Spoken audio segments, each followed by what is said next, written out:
नमस्कार, मैं रिया और आप देख रहे हैं डॉक्टर साहिब। दुनिया में सबसे बड़ा सुख है संतान का सुख। किन्हीं कारणों से कपल्स को ये समस्या हो जाती है कि वो बच्चे पैदा नहीं कर पाते हैं और इसके बाद वो सहारे लेते हैं आईवीएफ का। लेकिन आईवीएफ का सहारा लेना इतना आम नहीं होता, वो उसमें उन्हें बहुत सोचना पड़ता है। और आज वो कपल उन्हें क्या तैयारियां करनी चाहिए आईवीएफ से पहले, इस बारे में हम जानकारी लेंगे। और जानकारी साझा करने के लिए हमारे साथ मौजूद है बिहार के जाने माने IVF specialist doctor Himanshu Roy. स्वागत है सर आपका हमारे चैनल में। धन्यवाद।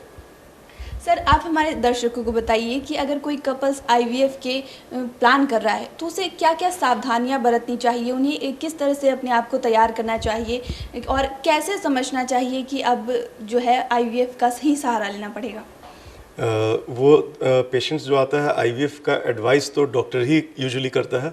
जब अगर प्रेगनेंसी नहीं हो पा रही हो दवाओं से, या कोई कंडीशन ऐसा हो जैसे कि दोनों ट्यूब्स बिल्कुल ब्लॉक्ड हो, इस टाइप का कोई कंडीशन है, ओवेरियन फेलियर हो, तो हम लोग को आईवीएफ की ज़रूरत पड़ती है। अलग अलग कंडीशन से बहुत सारे कंडीशंस होते हैं, और पीसीओडी है, एंडोमेट्रियोसिस जैसी बीमारी है, तो ये सब अनएक्सप्लेन इनफर्टिलिटी है और उसमें आईयूआई फेल कर गया हो, तो तमाम ऐसे रीजंस होते हैं जिसके चलते आईवीएफ किया जाता है।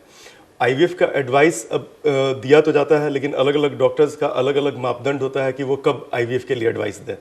कोई कपल आता है जो कि केवल एक शादी के 6 ही महीना हुए हैं और वो तुरंत वो बोलता है कि हमको आईवीएफ कर दीजिए। तो बहुत सारे प्रचार और दुष्प्रचार भी कभी कभी हो जाता है, जिसके चलते पेशेंट्स को पता नहीं रहता है। वो अब बांझपन का मतलब समझ लेते हैं कि बांझपन का मतलब सीधे आईवीएफ है, जबकि फैक्ट ये है कि बांझपन के अधिकतर मरीज जो हैं वो साधारण दवाओं से या लाइफस्टाइल मॉडिफिकेशन से ही ठीक हो सकते हैं, और कुछ ही लोग ऐसे होते हैं जिनको कि आईवीएफ की ज़रूरत पड़ती है, हार्डली 5 या 10% लोगों को। तो ये जानना जरूरी है कि हड़बड़ाएं नहीं, पहले ये जान लें, अगर ज़रूरत हो सेकंड ओपिनियन भी ले लें किसी डॉक्टर से, कि कोई डॉक्टर अगर एडवाइस किया हो आईवीएफ के लिए तो एक्चुअली आपको तुरंत आईवीएफ करवाना है, या आईवीएफ के अलावा भी और ट्रीटमेंट्स है जिसका मदद आप ले सकते हैं। तो ये अलग अलग डॉक्टर्स का मैंने बताया। कोई डॉक्टर्स 6 साइकिल तक भी आईयूआई ट्राई करते हैं, कोई डॉक्टर का मापदंड है कि नहीं 35 साल के बाद में बिल्कुल अगर आईवीएफ करना है तो एक डोनर ही से करना है। तो आप इसके बारे में, अपने कंडीशंस के बारे में जानकारी लें, सेकंड ओपिनियन दूसरे डॉक्टर से भी सलाह ले सकते हैं, जिससे तीसरे डॉक्टर से भी ले सकते हैं, ताकि आपको अपने कंडीशन के बारे में पता चल जाए और ट्रीटमेंट ऑप्शंस के बारे में पता चल जाए। अधिकतर डॉक्टर्स ही आपको सलाह देंगे कि प्री आईवीएफ क्या क्या करना है। उसमें बहुत सारे जांच की जाती है, खून की जांच, बच्चेदानी की जांच, ये देखने के लिए कि किसी तरह का कोई प्रॉब्लम तो नहीं है।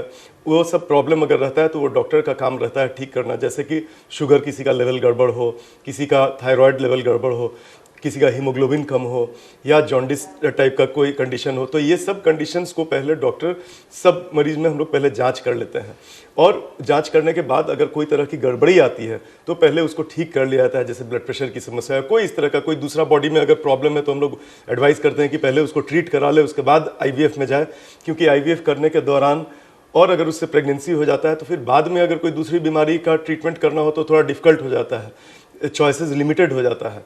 तो ये सब, अगर कोई बीमारी है, दांत का दर्द है, दांत उखड़वाना है, पाइल्स की समस्या है, तो गॉल ब्लैडर में स्टोन हो, तो ये सब का पहले आप ट्रीटमेंट करा लीजिए, ताकि आईवीएफ के ट्रीटमेंट के दौरान भी दवाएं काफ़ी सारी दी जाती हैं, और प्रेगनेंसी के दौरान भी, चूँकि वो हाई रिस्क प्रेगनेंसी होता है, तो इसमें हम लोग को साथ साथ में और सारी दवाएं जो अगर चल रही हैं, जो कि पहले से भी हम लोग ट्रीट कर सकते हैं, उसको काम पहले उसका पूरा कर लिया जाता है। इसके अलावा खुद ध्यान देना चाहिए, कोई अगर ओवरवेट अगर है पुरुष या महिला, तो वेट कंट्रोल करके करने पे चांसेस बेटर रहता है प्रेगनेंसी होने का। कोई क्रॉनिक इन्फेक्शन है उसको पहले ठीक कर लेना है। लाइफस्टाइल हेल्दी रखना चाहिए, मॉर्निंग वॉक करना, बैलेंस डाइट लेना। किसी तरह स्मोकिंग या अल्कोहल का अगर किसी को लत लगा हुआ हो तो बिल्कुल उसको छोड़ देना चाहिए, इसलिए कि उससे प्रेगनेंसी रेट्स में काफ़ी अफेक्टेड होता है। तो हेल्दी लाइफस्टाइल रखना, स्ट्रेस फ्री रहना, ये सब मदद करता है हमारे बॉडी को आईवीएफ में बाद में सफलता मिलने के लिए। कुछ और स्पेशल टेस्ट होते हैं, जैसे रूबेला का है।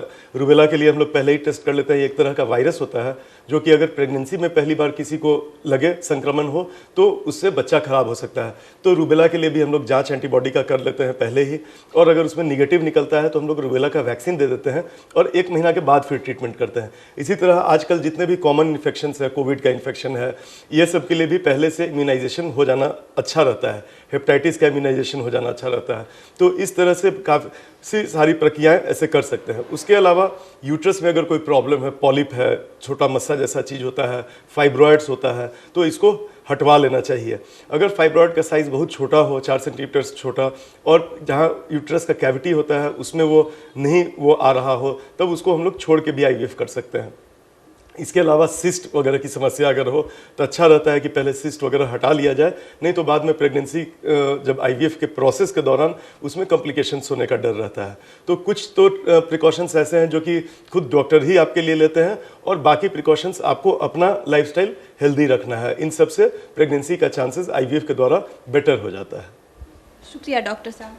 Thank you. तो आप डॉक्टर हिमांशु रॉय को सुन रहे थे, जिन्होंने इतनी सारी जानकारी हमारे साथ साझा की है। तो अगर आप भी आईवीएफ कराने वाले हैं तो इन सब सावधानियों को बरत कर आप आईवीएफ को अच्छी तरीके से कर सकते हैं। तो फिलहाल के लिए इतना ही। चैनल को सब्सक्राइब करें, फेसबुक पेज को लाइक करें। डॉक्टर साहब से आपके और क्या सवाल हैं हमें कमेंट कर या मेल के माध्यम से भेज सकते हैं। वीडियो देखने के लिए शुक्रिया।